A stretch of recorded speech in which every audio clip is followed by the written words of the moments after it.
560, The Answer. When you've got questions, he always has an answer. It's Sean Hannity this afternoon at 2, right before Joe Walsh at 5 on AM 560, The Answer. Top of the morning, Dan and Amy. It is Earth Day week, which I guess is now Earth Week, trying to get more people to pay attention. It's not working. Earth Day week? Sure, why not? Well, you got my Hallmark card for Earth Day, right? You know, absolutely. Good morning, sunshine. Billy de Blasio, the Sandinistan mayor of New York City, has an NYC GND. Oh, okay. You banning airline travel?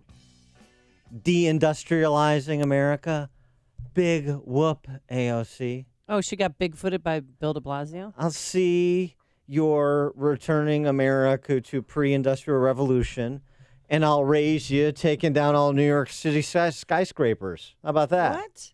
We're actually making the Green New Deal come alive here in New York City. So we have our own Green New Deal. It's three very basic ideas. One, the biggest source of emissions in New York City is buildings. We're putting clear, strong mandates, the first of any major city on the earth, to say to building owners, you got to clean up your act, you got to retrofit, you got to save energy. If you don't do it by 2030, there will be serious fines as high as $1 million or more for the biggest buildings. And this mandate is going to guarantee that we reduce emissions. We're going to ban the classic glass and steel skyscrapers, which are incredibly inefficient. If someone wants to build one of those things, they can take a whole lot of steps to make it energy efficient, but we're not going to allow what we used to see in the past. And the city of New York, the government, which uses about as much energy in a year as do the people and the businesses of the state of Vermont, we are going to get all of our energy from renewable sources in the next 5 years. Oh, well, that's not no steel for skyscrapers. Yeah, that sounds like a safe option. Glass and steel. Glass I mean, and steel. Glass or steel. Yeah. It starts with the big gulp and inevitably leads to glass and steel, at least in that land of nitwittery. And they're going to be all renewable energy in 5 years. Oh. So it literally is going to be Trump at Trump Tower saying, "Darling, is the wind blowing? I'd like to watch some TV." For more on this, we're pleased to be joined by our friend Steve Moore, Wall Street Journal columnist, chief economist for CNN, Trump nominee for the Fed Board of Governors. Steve, thanks for being with us. Hi, good morning, guys. By the way, who was that? I caught the tail end of that clip. Who was that speaking? That was de Blasio talking about how there going to be no glass and steel skyscrapers. I should have known. By the way, you might want to, you folks in Chicago might want to tell him that, when you had your polar vortex, when was that? Back in February in Chicago, when it was like a month below zero, the wind and solar panels froze. Wow. So if you had 100% reliance on renewable energy, thousands and thousands and thousands of people would have died from that freeze because they wouldn't have had heat in their home and they wouldn't have had electricity. So it's a very dangerous thing, just as a practical matter, to go anywhere near like 50, 70. Look, what did you say, 100%? 100% renewable? Yes, in 5 years. Look, not to mention banning all steel and glass skyscrapers. Look, here's the thing about your concern about people dying in the winter in New York or Chicago. Look, we're going to break some eggs, Steve. We're going to break some eggs when it comes to deindustrializing America. This is not going to be easy, but we've only got 12 years. Well, that's true. I mean, the clock is ticking. The thing that's really ridiculous about this, and thank you for mentioning my book called Fueling Freedom, where I talk about the whole shale revolution, which really transformed our economy. If it had not been for the shale oil and gas revolution, folks, there would have been no Obama recovery whatsoever. It was all driven by the shale revolution. We are now the number one oil and gas producer in the world. Great editorial yesterday in the Wall Street Journal pointing out that, because of the sanctions on Iran, that has raised the price of oil because the only thing that Iran produces is oil. And they made the great point that because of the shale oil and gas revolution and the fact that we're producing so much oil in states like North Dakota and Texas and Oklahoma, and so much gas in places like Ohio and Pennsylvania and West Virginia, that we don't need Middle East oil anymore. We can be completely independent of the Middle Eastern, OPEC countries. And they made the point that's a great thing for our economy, but also for our national security. So at the very time we have this abundance of oil and gas, I think these crazies on the left are saying, let's not use it. Let's not use our oil and gas. Let's get it from the Middle East. That's crazy.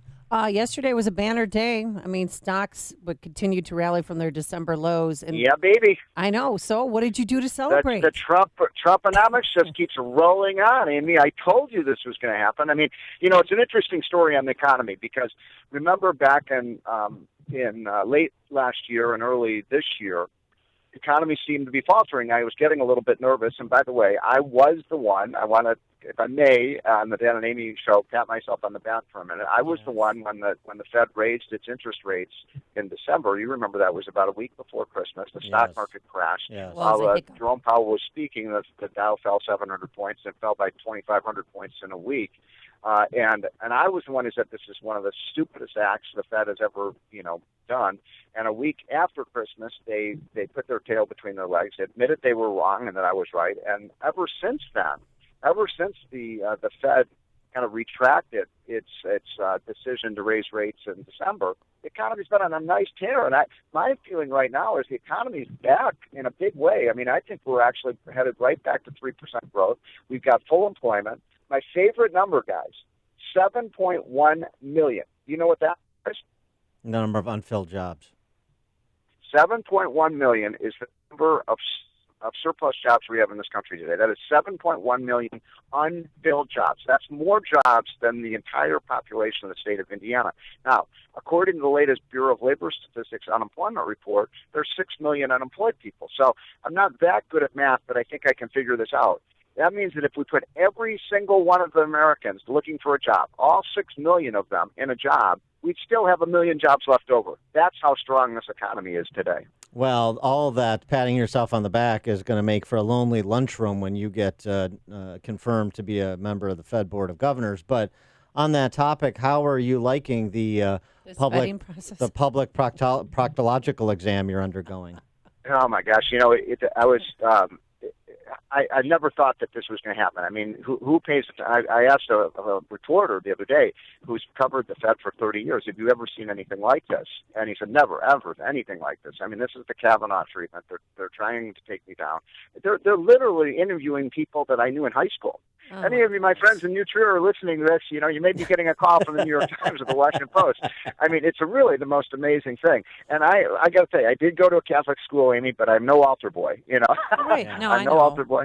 Steve Moore, bad boy of the Fed. But it's been. Here's my thing. Look, I am willing, Dan and Amy, to talk to anybody, anytime, anywhere, whether it's Paul Krugman, the entire economics faculty at the New York Times, the Washington Post editorial page, anyone about the economy, about how you make an economy grow. I'm very proud of the fact I work with Trump. We've got this economy moving big time, as we were just talking about. But this hasn't been about it. I mean, the whole media attacks against me, because they know they can't go after me on my economics, has all been about my personal life. And that, I think, has been below the belt. It's been scurrilous. It's been slimy, but that's the way and look, again, I'm not playing the innocent victim here, because I have said things and done things over my life I wish I hadn't done. I am not an altar boy.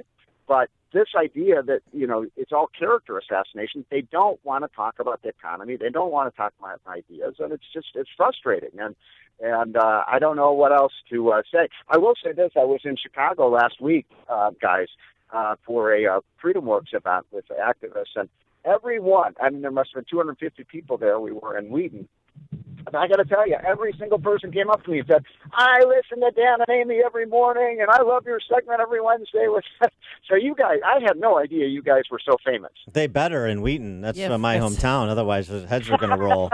They love you. They love you in Wheaton. Well, let me ask you this, Steve. By the way, I think I'm supposed to be interviewing you at a Heartland Institute event next month. You're coming back to Chicago for a Heartland Institute event at the end of May, and I'm going to interview you. For Trumponomics? Yeah, and I'm going to interview you. We're going to talk about every word you've ever written and every cross word you've ever said to everybody. And every joke you've ever made that might have been taken out of context. That's the problem. When they start going into the jokes, I'm in big trouble, because I'm very politically incorrect. I admit it. I'm guilty as charged. The only thing you're more renowned for than your economic theory is your stand-up routine. I mean, you are a funny guy. Is your stand-up routine? Exactly. You work blue. It's all right.